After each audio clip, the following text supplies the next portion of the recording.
with you. How are we doing? Good, how are you? Good, how are you? This thing? It's pretty cool. This is the selfie stick. Still pretty cool. How we doing? Good. How are you, How are Coach? you? Great. Everybody have a good summer? Yes, sir. It's over. At least for me.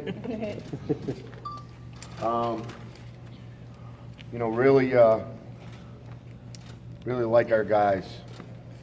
Got a really high character group. It's fun to go to work every day. We're only 3 days in. The first 2 days you got your pajamas on, so you're just running around in your shorts and t-shirts and put the headgear on, and then did our first day in uppers yesterday, and we start to see how we're going to be. A lot of learning to do, huge learning curve.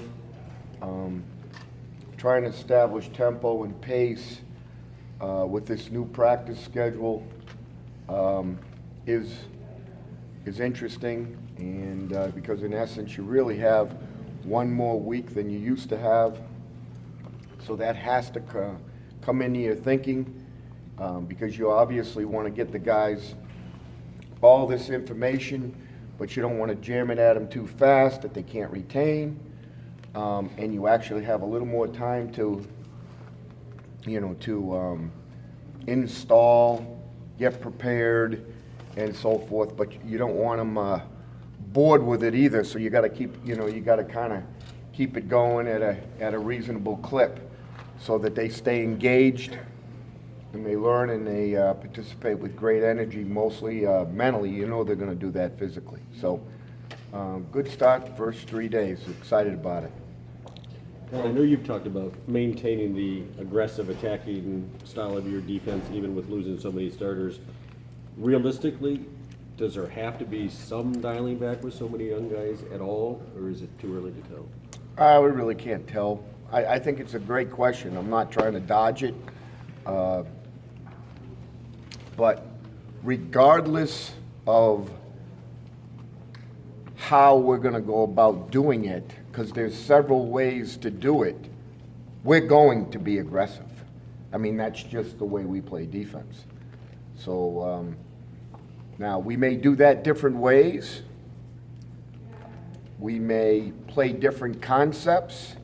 Obviously, you have a system. It needs to be flexible enough so that speed can get on the field, and based on where that speed comes from, positionally, that your package is flexible enough that you can utilize those talents.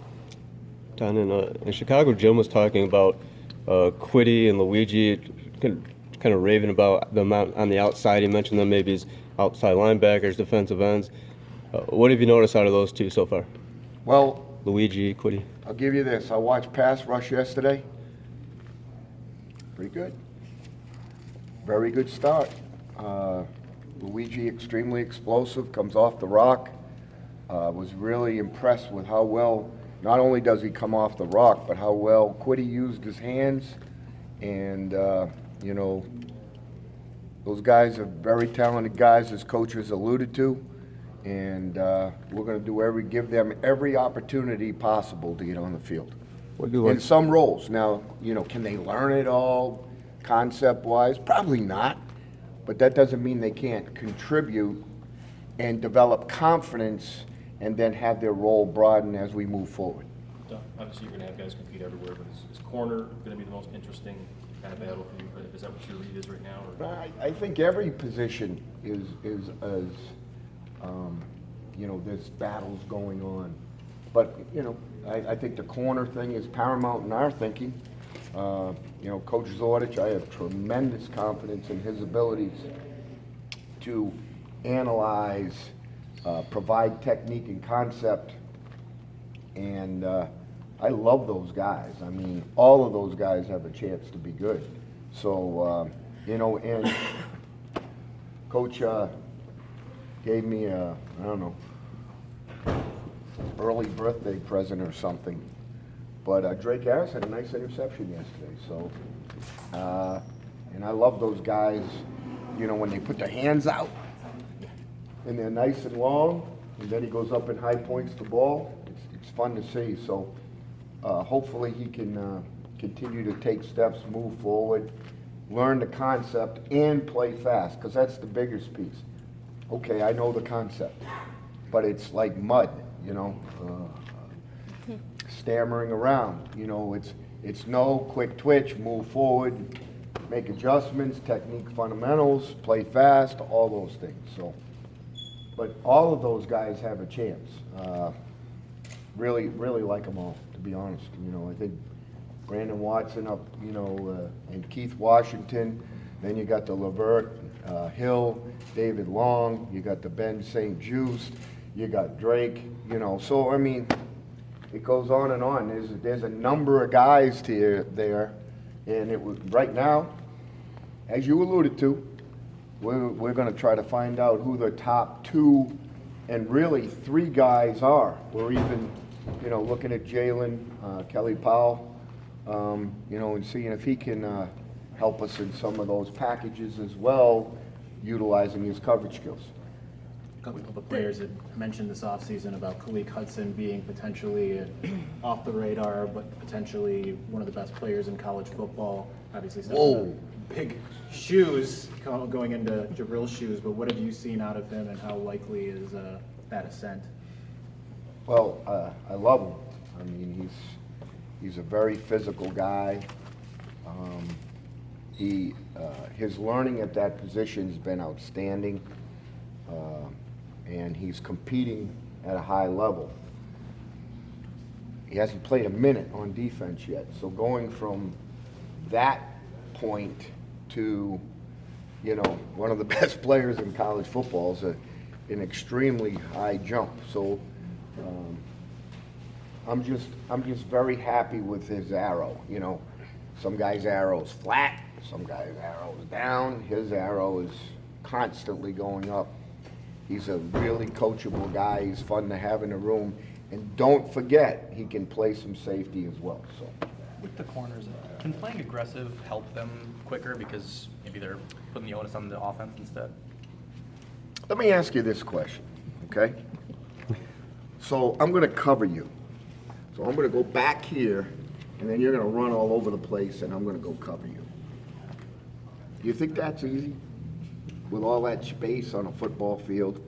Or I'm covering you, and I close up and play with my hands, and, you know, up until 2013, I coached corners every year since 1983. The minute you get, you know, and I used to always do this just to see when we started getting into all the press concepts. The minute you said to them, hey, you've got the option, you can go up and play press or you can play off, they'll all immediately go.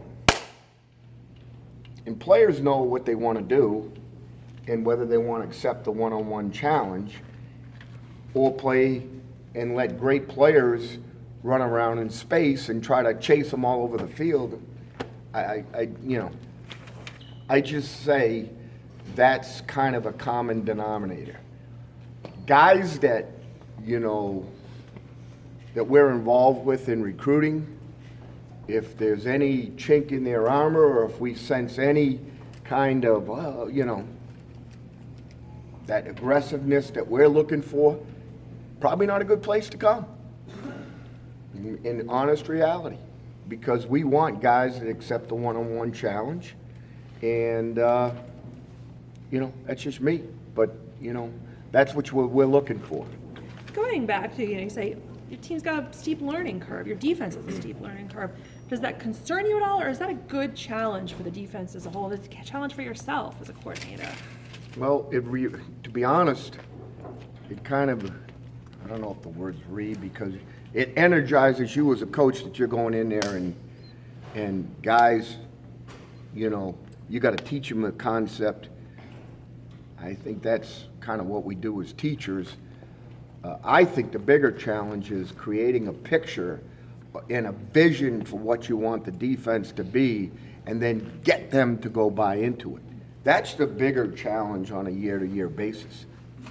But in answer to your question, I think when new things are happening every day, guys are coming in going, oh, what am I learning today, coach? What are we doing today? One of the best players I've ever coached, Kenny Tate, used to come in every morning. What am I doing today? And, we played him one game. We played him, I think, 9 different positions out of the 11. So players love to be challenged. Concept, vision, style of play. So I don't know if that answers your question, but I think just that in itself provides energy for them to come to work every day, bring their lunch pail and go to work. From the One or two outside, more for Coach Brown. from the outside, we see just one returning starter. Technically, I know there are others. As the guy that coordinates this, is whatever nervousness about that, is that mitigated by the talent, or do you lose sleep over how many new guys you have in new places? I'll tell you what I'm this is legit now, okay? That's a good question, it's legit. Who's providing the leadership? That's what we're building right now. And I see it, again, I'd be nervous if I saw this. Ooh, nobody. And I think that's starting to happen. Who's going to provide the leadership, Mo Hurst, Mike McCray, Rashawn Gary, that starters thing, we had a lot of guys play last year. Right. Tyreek Cannell played a lot last year. Rashawn Gary played a ton. Mo Hurst, okay, he wasn't a starter. He was just one of the most devastating penetrators inside in college football. Just saying. Brian Monet played a bunch. Chase Winovich was on the field. Goes on and on and on and on. Devin Bush played a lot of football last year. A lot of it on teams, but a lot of it on defense as well. So I'm not as concerned, but who's going to provide that rock that when adversity introduces a man to himself is going to take the group on his back and go? And I think that's starting to develop, and I think the arrow's up on that. That's the bigger piece for me, is when adversity introduces a man to himself, who's going to lead us back into a positive comfort zone? That's mentally. That's the bigger piece. How much is that front seven going to be able to take some heat off a young secondary, especially early on? Coach Madison does a great job with the front four. And, Chris Partridge and myself, we're responsible to get these guys to play fast. This is everybody has a job. In the run game, all 11 players are involved in the run. I chase the corners harder than I chase the linebackers in defending the run game. And Coach Zordich and Coach Smith have to get the safeties involved. And in the pass deal, it's the same deal. The back end, as you noted, with the corners questions, have a pass coverage responsibility. But how fast we can get there, that has a direct correlation on if I'm the quarterback going back and I'm, I can be pretty good. I'm 62 and I can be pretty good, okay? But you go back and all of a sudden it's, that has an impact. So, it all kind of plays together. It's all 11. That's why playing defense is such a big deal. That's where, 11 guys are going to be evaluated and talked about as one defensively. That's just the way it is. It's the way it's always been, and we prepare them for that mentally. That's the way it is. All right, thank you for your time. We got to keep Coach Brown moving. Awesome.